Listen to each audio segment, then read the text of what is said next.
ನನ್ನೆಲ್ಲ ಇತರಿಗೆ ತರಗತಿಯ ಸ್ವಾಗತ. ತರಗತಿ ಪ್ರಾರಂಭ ಮಾಡೋಕ್ಕಿಂತ ಮುಂಚಿತವಾಗಿ ನಮ್ಮ ಒಂದು ಯೂಟ್ಯೂಬ್ ಚಾನಲಿಗೆ ಸಬ್ಸ್ಕ್ರೈಬ್ ಆಗಿ, ಜೊತೆಗೆ ಪ್ರತಿನಿತ್ಯ ತರಗತಿಗಳನ್ನು ವೀಕ್ಷಿಸಿ ಅನ್ನುತ್ತಾ ಇವತ್ತಿನ ತರಗತಿಯನ್ನು ಪ್ರಾರಂಭ ಮಾಡ್ತಾ ಹೋಗ್ತೀನಿ. ಇವತ್ತಿನ ತರಗತಿಯೊಳಗೆ ಭಾರತದ ನೀರಾವರಿ ವ್ಯವಸ್ಥೆಯ ಬಗ್ಗೆ ಈ ಒಂದು ತರಗತಿಯೊಳಗೆ ಚರ್ಚೆಯನ್ನು ಮಾಡ್ತಾ ಹೋಗ್ತೀವಿ. ಈ ಒಂದು ತರಗತಿಯೊಳಗೆ ಬಾವಿ ನೀರಾವರಿ, ಕಾಲುವೆ ನೀರಾವರಿ, ಕೆರೆ ನೀರಾವರಿಗಳ ಬಗ್ಗೆ ಈ ಒಂದು ತರಗತಿಯೊಳಗೆ ಚರ್ಚೆಯನ್ನು ಮಾಡ್ತಾ ಹೋಗ್ತೀವಿ. ಹಾಗಾದರೆ ಮೊದಲನೇದಾಗಿ ನೀರಾವರಿ ಅಂದರೆ ಅನ್ನೋದ್ರ ಬಗ್ಗೆ ತಿಳ್ಕೊಳ್ತಾ ಹೋಗೋಣ. ನೀರಾವರಿ ಅಂದರೆ ಏನಪ್ಪ ಅಂದ್ರೆ ವ್ಯವಸಾಯದ ಭೂಮಿಗೆ ಕೃತಕವಾಗಿ ಕಾಲುವೆ, ಬಾವಿ, ಕೆರೆಗಳಿಂದ ನೀರು ಸರಬರಾಜು ಮಾಡುವುದನ್ನು ನೀರಾವರಿ ಅಂತಂತ ಕರಿತೇವೆ. ಅಂದರೆ ವ್ಯವಸಾಯದ ಭೂಮಿಗೆ ಕೃತಕವಾಗಿ ಬಾವಿ, ಕೆರೆ ಅಥವಾ ಕಾಲುವೆಗಳಿಂದ ನೀರು ಸರಬರಾಜು ಮಾಡುವುದನ್ನು ನೀರಾವರಿ ಅಂತಂದು ಕರಿತಾ ಹೋಗ್ತೇವೆ. ಜೊತೆಗೆ ಕಡಿಮೆ ಮಳೆ ಬೀಳುವಂಥ ಪ್ರದೇಶಗಳಲ್ಲಿ, ವ್ಯವಸಾಯವು ಅತ್ಯಂತ ಪ್ರಧಾನವಾಗಿರುವಂಥ ಕಡೆಗಳಲ್ಲಿ ನೀರಾವರಿಯು ಬಹಳ ಅವಶ್ಯಕವಾಗಿ ಕಾಣ್ತದೆ. ಯಾಕಪ್ಪ ಅಂದ್ರೆ ಒಂದೇದು ನೀರಾವರಿ ಮಾಡ್ಬೇಕಂದ್ರೆ ಅಲ್ಲಿ ಕಡಿಮೆ ಮಳೆ ಬೀಳುವಂಥ ಪ್ರದೇಶ ಆಗಿರ್ತದೆ. ಇನ್ನೊಂದು ವ್ಯವಸಾಯ ಪ್ರಧಾನವಾಗಿರೋದು ಆ ಒಂದು ಪ್ರದೇಶದಲ್ಲಿ ಕಂಡು ಬರ್ತದೆ. ಹಾಗಾಗಿ ಅಲ್ಲಿ ನೀರಾವರಿ ಅನ್ನೋದು ಬಹುಮುಖ್ಯವಾದ ಅವಶ್ಯಕವಾಗಿ ಕಂಡು ಬರ್ತದೆ.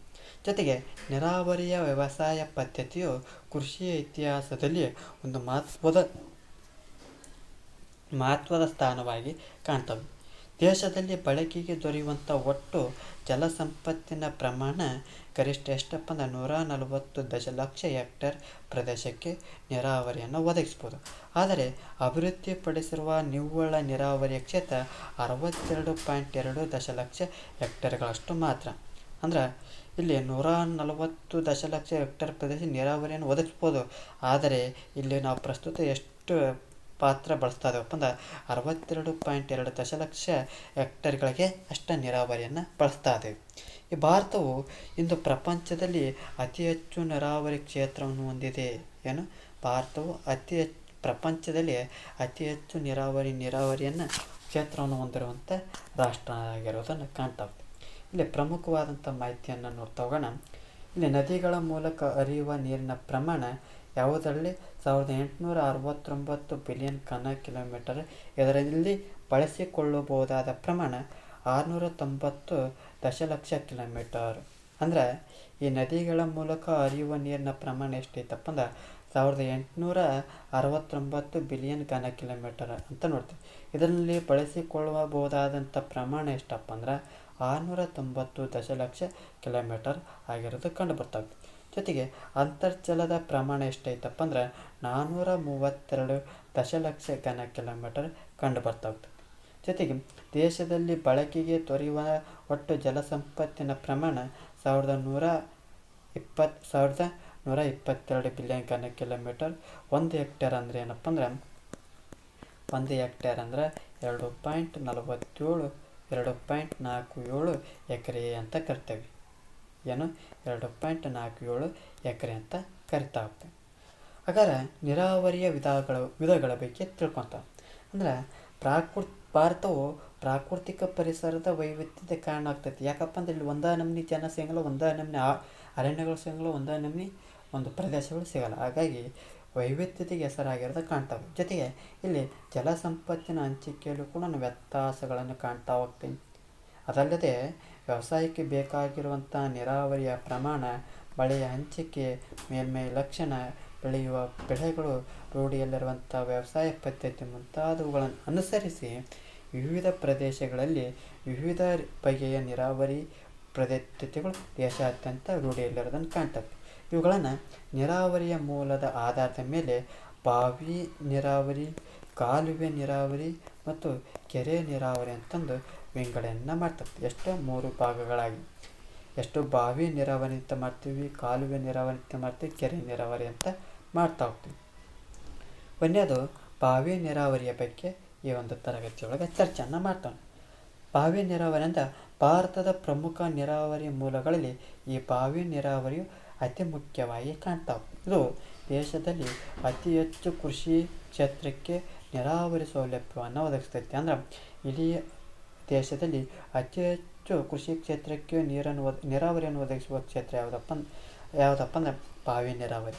ಜೊತೆಗೆ ಬಾವಿಗಳನ್ನು ತೋಡಿ ತನ್ಮೂಲಕ ಭೂ ಅಂತರ್ಜಲವನ್ನು ಹೊರತೆಗೆದು ಕೃಷಿಗೆ ಬಳಸುವುದೇ ಬಾವಿ ಅಂತ ಕರಿತಾವೆ. ಅಂದರೆ ಬಾವಿಗಳನ್ನು ತೋಡಿ ಅವುಗಳ ಮೂಲಕ ಭೂ ಅಂತರ್ಜಲವನ್ನು ಹೊರತೆಗೆದು ಕೃಷಿಗೆ ಬಳಸುವುದನ್ನು ಬಾವಿ ನೀರಾವರಿ ಅಂತ ಕರಿತವೆ. ಈ ಬಾವಿ ನೀರಾವರಿಯನ್ನು ಕಡಿಮೆ ಮಳೆ ಬೀಳುವಂಥ ಭಾಗಗಳಲ್ಲಿ ಹೆಚ್ಚು ಉಪಯುಕ್ತವಾಗಿ ಕಾಣ್ತಾ ಹೋಗ್ತೀವಿ. ಜೊತೆಗೆ ಬಾವಿಯ ನಿರ್ಮಾಣ ನಿರ್ವಹಣೆ ಸುಲಭ. ಜೊತೆಗೆ ಕೆರೆ ಮತ್ತು ಕಾಲುವೆ ನೀರಾವರಿ ಸೌಲಭ್ಯವಿಲ್ಲದ ಭಾಗಗಳಲ್ಲಿ ಬಾವಿ ನೀರಾವರಿ ಅವಶ್ಯಕವಾಗಿ ಕಂಡುಬರ್ತವೆ. ಬಾವಿಗಳಲ್ಲೂ ಕೂಡ ಎರಡು ಪ್ರಕಾರಗಳಾಗಿ ನೋಡ್ತಾ ಹೋಗ್ತೀವಿ. ಒಂದನೇದು ತೆರೆದ ಬಾವಿ ಅಂತ ನೋಡ್ತೇವೆ, ಇನ್ನೊಂದು ಕೊಳವೆ ಬಾವಿ ಅಂತ ಕರಿತೇವೆ. ತೆರೆದ ಬಾವಿ ಅಂದ್ರೆ ಅವಾಗಿನ ಬಾವಿಗಳು ಸೇತುತ್ತ ಇದು ಕೊಡಪನ ಹಾಕಿ ಸೇದತ್ತುರುಳಂಥವು. ಕೊಳವೆ ಬಾವಿ ಅಂದ್ರೆ ಬೋರ್ವೆಲ್ ಅಂತಾವಲ್ಲ ಅವು ನೋಡ್ತಾವೆ. ಅವುಗಳ ಬೆಕ್ಕಿನ ತೆರೆದ ಬಾವಿಯ ಬೆಕ್ಕೆ ನೋಡ್ತಾವೆ. ಇಂಥ ಬಾವಿಗಳನ್ನು ಕೃಷಿ ಭೂಮಿಯ ಸೂಕ್ತವಾದ ಸ್ಥಳದಲ್ಲಿ ಏನು ಮಾಡ್ತಾ ಹೋಗ್ತಾರೆ, ತೋಡ್ತಾ ಹೋಗ್ತಾರೆ. ಅವುಗಳಿಂದ ನೀರನ್ನು ಏನು ಮಾಡ್ತಾ ಹೋಗ್ತಾರೆ, ಮಾನವನ ದೈಹಿಕ ಬಲ, ಪ್ರಾಣಿಗಳಿಂದ ಅಥವಾ ಯಂತ್ರಗಳ ಸಹಾಯದಿಂದ ಮೇಲೆತ್ತಿ ಜಮೀನಿಗೆ ಏನು ಮಾಡ್ತಾ ಹೋಗ್ತಾರೆ, ನೀರನ್ನು ಒದಗಿಸ್ತಾ ಹೋಗ್ತಾರೆ.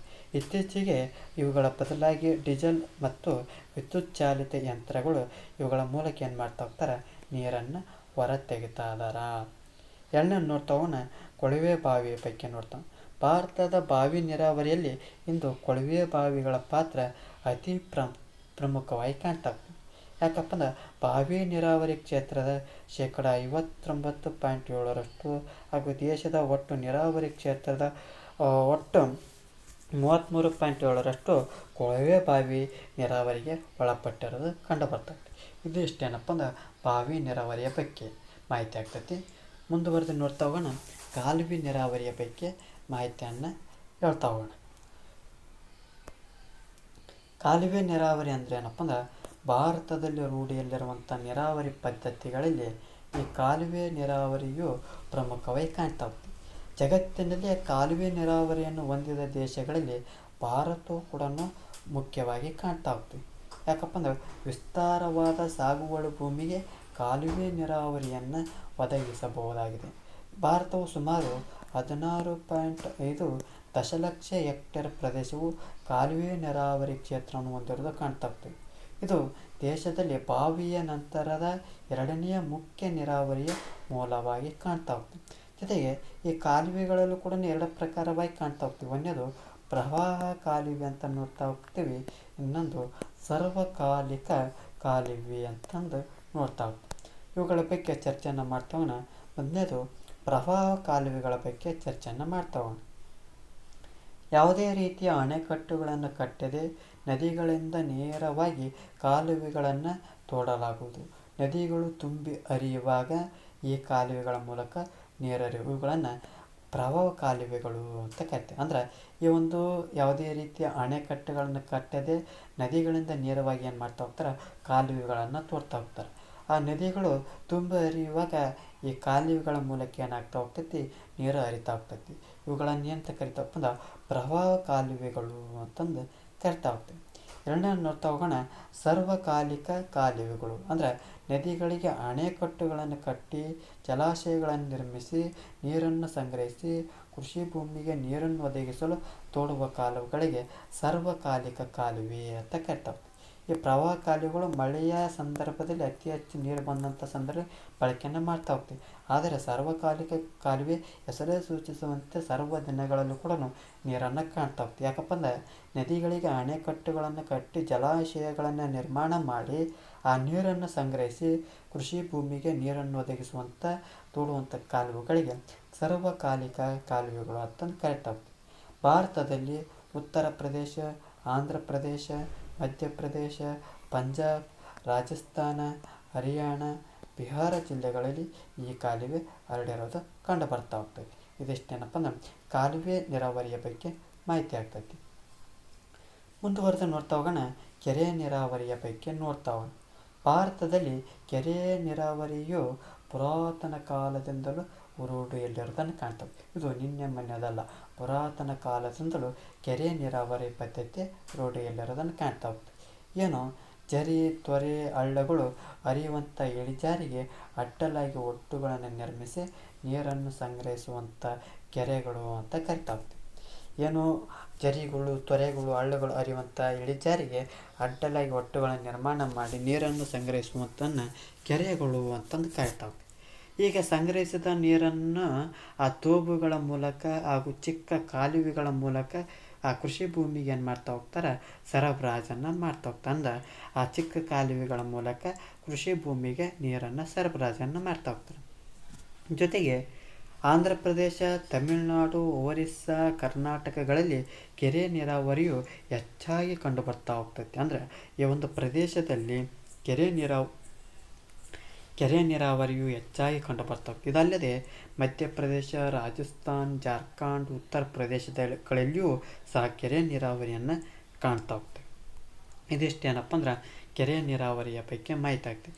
ಈ ಒಂದು ತರಗತಿಯೊಳಗೆ ಬಾವಿ ನೀರಾವರಿ, ಕಾಲುವೆ ನೀರಾವರಿ ಮತ್ತು ಕೆರೆ ನೀರಾವರಿಯ ಬಗ್ಗೆ ತಿಳ್ಕೊಳ್ತಾ ಹೋದ್ವಿ. ಈ ಒಂದು ತರಗತಿ ಎಷ್ಟಾಗಿತ್ತಪ್ಪ ಅಂದ್ರೆ ನಮ್ಮ ಒಂದು ಯೂಟ್ಯೂಬ್ ಚಾನಲಿಗೆ ಸಬ್ಸ್ಕ್ರೈಬ್ ಆಗಿ, ಜೊತೆಗೆ ಈ ಒಂದು ತರಗತಿ ಎಷ್ಟಾಗಿತ್ತಪ್ಪ ಅಂದ್ರೆ ಲೈಕ್ ಮಾಡಿ, ಇಲ್ಲದಿದ್ದರೆ ಡಿಸ್ಲೈಕ್ ಮಾಡಿ. ಏನಾದರೂ ದೋಷಗಳು ಮತ್ತು ನಿಮ್ಮ ಒಂದು ಅಭಿಪ್ರಾಯಗಳನ್ನು ಕಮೆಂಟ್ ಬಾಕ್ಸ್ನ ಮೂಲಕ ತಿಳಿಸಿ ಅನ್ನುತ್ತಾ ಇವತ್ತಿನ ತರಗತಿಯನ್ನು ಮುಗಿಸ್ತಾ ಇದ್ದೀನಿ. ಎಲ್ಲರಿಗೂ ಧನ್ಯವಾದಗಳು.